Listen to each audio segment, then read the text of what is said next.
Where were you born? I was born in Medina, New York, which is in the western, south or northwestern part of New York State, not far from Buffalo. And Randy, my husband, was born in Albany, New York, but he didn't stay there very long. They moved back to Syracuse. What nationalities were your parents, and what did they do for a living when you were young? My parents were, my father was English and Irish, and my mother was mainly Scotch, but there was English in there and also maybe a little French. Randy's parents were deaf. His mother was Scotch, practically 100%. And the dad, grandpa, her husband, was, we found out later, was Palatine German. And my parents, for their living, my father was a pilot. I don't know if he was paid for that, but he loved doing it. And he was a car salesman during the Depression. And mother had a 2-year degree, or a teaching degree, from Geneseo State. And in those days, you only needed 2 years to be a bona fide teacher. So I believe that she taught some before she met my father.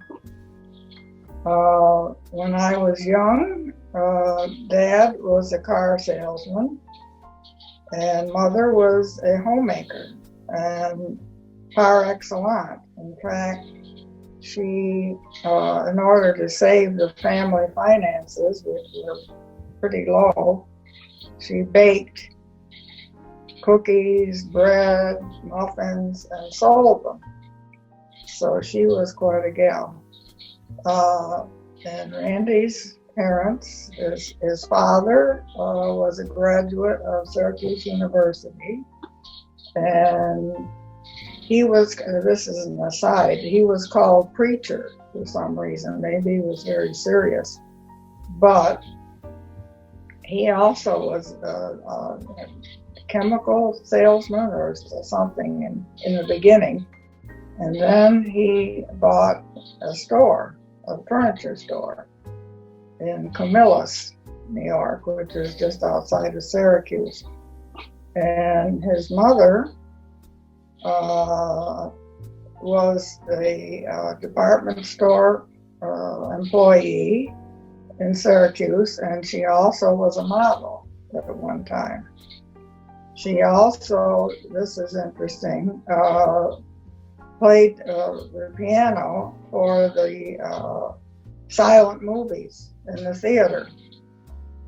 So she was very interesting. How did your parents choose your first and middle name? My first name was Marjorie, and it was from my mother's beloved sister, Marjorie Wilson. They were only a year apart and very close, but I was never called Marjorie because it was confusing. So they chose Barbara, which I don't know where it came from, but I looked it up once and I thought it said fierce-like or soldier-like, which I don't think that fits me.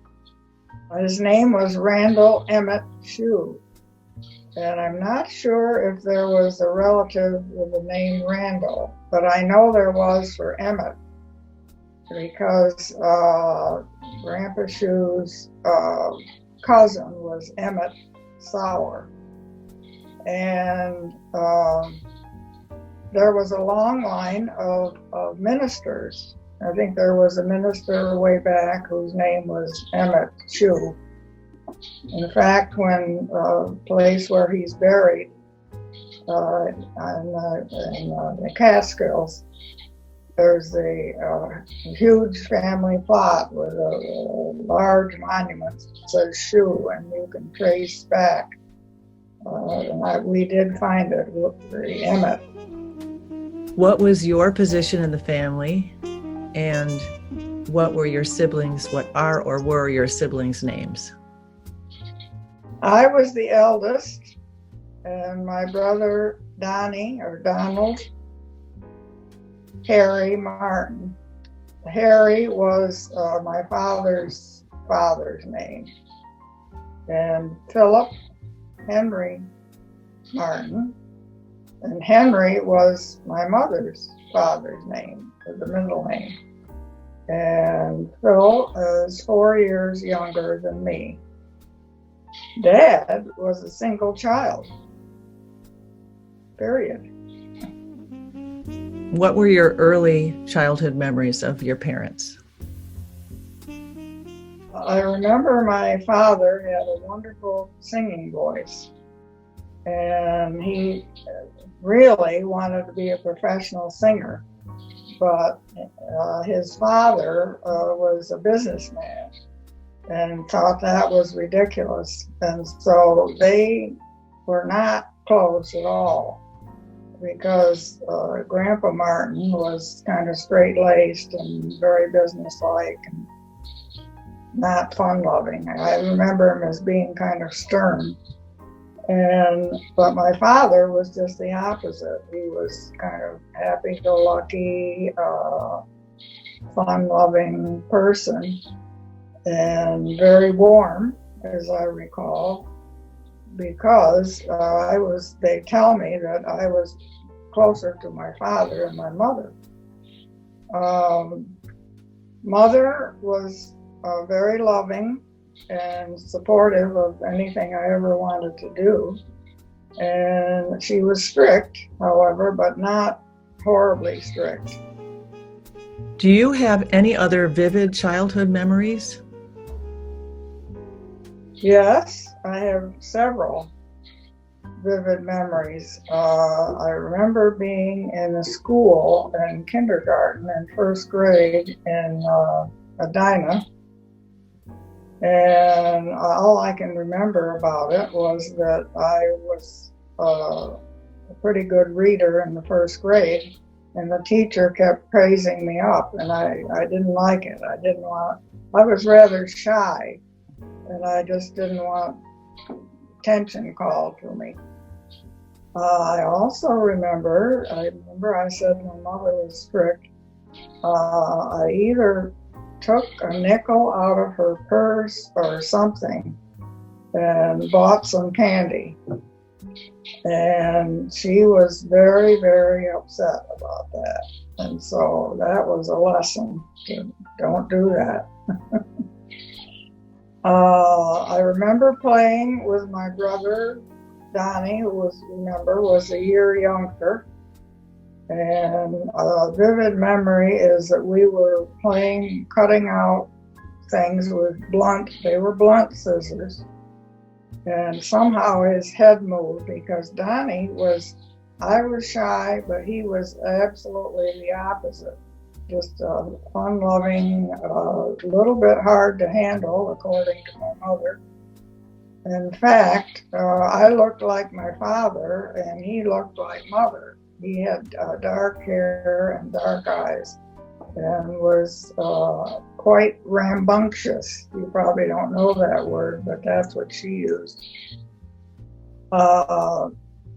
Unfortunately and horribly, he developed a mastoid infection, which we don't hear about that anymore, which was an ear infection. And it went into his spinal cord, and he got meningitis. And it was horrible for the family. And I do remember her coming home after visiting him. This is not pleasant.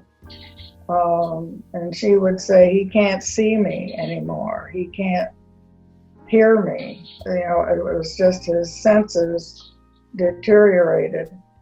And he died at age 7. I was 8. And I can remember going to the funeral. And in those days, they had open caskets in the home. And that was very hard to take. And and I don't remember playing with Phil, but he was 4 years younger. Maybe Donnie and I were exclusive or whatever. And of course, he was younger. And another death in the family when I was 9 was my mother's mother, Irina, her name was. And we were very, very close to Papa, that's my grandfather. Irina was a rather stoic person. I frankly do not remember a lot about her interacting with me as much as I do my Papa. However, I do remember they were very staunch conservative Methodist people. And I think Grandma was in the WCTU, which was a Women's Christian Temperance Union. And they had me sign a pact at a young age that I would never drink or smoke, which I haven't lived up to. I don't smoke, but I do have a glass of wine.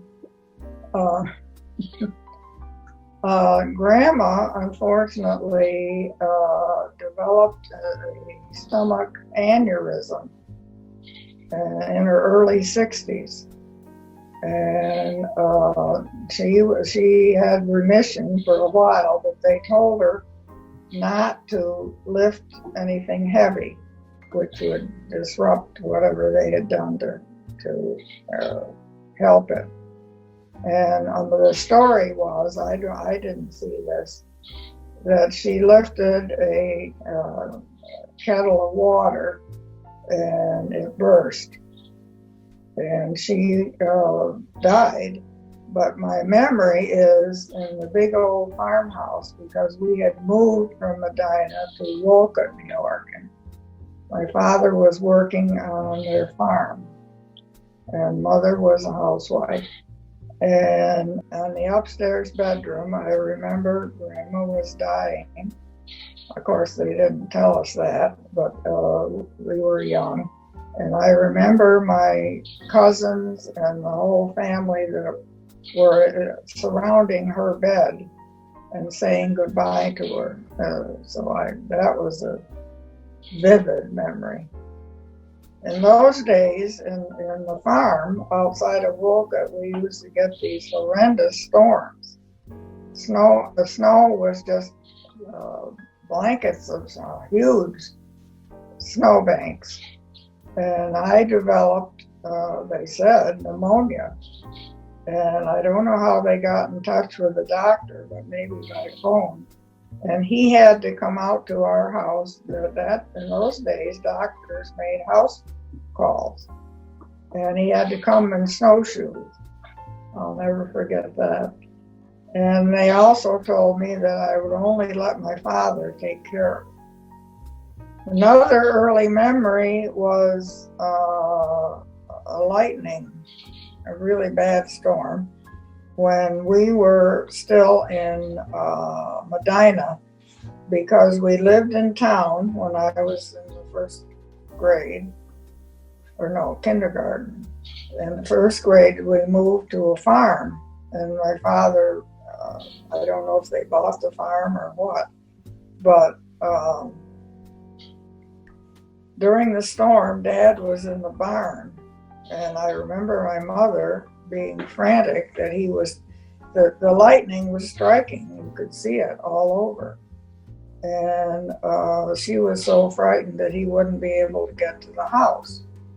And I remember that lightning attack. Then there was another at my grandfather's house, Grandfather Wilson, my mother's papa. And And there was another storm, and there was a huge tree outside his house, and it was struck down by a flash of lightning. And at that time, we were hovering in the house, and I looked at the phone, the old-fashioned phones, and there was a shot of lightning that came out of the mouthpiece. And so I think that's one reason I, for a long time, did not like storms. However, my husband, Randy, loves storms. And this is jumping ahead, but when we were dating outside of Dryden, New York, his parents had a farm, and we called it On the Hill. It was a cabin they'd converted, and they loved to go up there and work the farm and relax.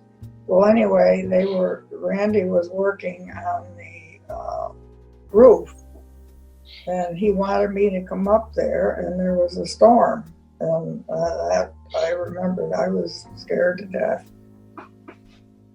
Another one of my very earliest memory, I couldn't have been more than 3, as I recall, was I told you that my father was a pilot, and he wanted my mother and me, well, where Donnie was, I might even have been 2. He wanted my mother and me to go up in the plane.